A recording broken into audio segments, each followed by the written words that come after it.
ये फंस गया सीएम। वही समाज ने फिर मेरी बेटी को टारगेट किया गया, फिर उसके फोटो लगाकर उसके नाम रख के गाना गाया गया। अब मैं क्या करूं बताइए? आप जो करता है उसके लिए करिए,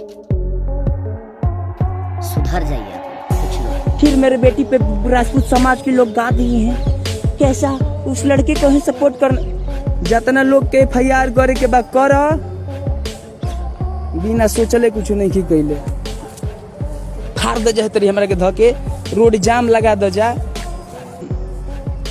FIR रोड जाम, एक जना बाह कबार दिया हमार, एक जना नरेटिव उठा दिया, 2-4 जना मिल के गोड़ कबार दिया, ठीक। बाकी हम तो लोग ना कुछ कहम। जितना समझदार आदमी बड़न जे जातिवाद ना जानत होई उनका ले एगो बात कहम कि भैया तारा के लाइव मार दिहल जाओ, ओकरा बाद कहल ना जाओ। तो जान तोड़ा हमारे के केहू देखे तो का कहे, भागा है, भागा है, गोली मार दिया जाएगा इसको। अरे यार, तो रोग सब सोची समझी देखी, एगो फीलिंग हमारो बा। गाना तो ना उतारम जब ले ना कह दिहल जाए कि बबुआ रे जाए दे, हमरो ले भइल रहे लाइव।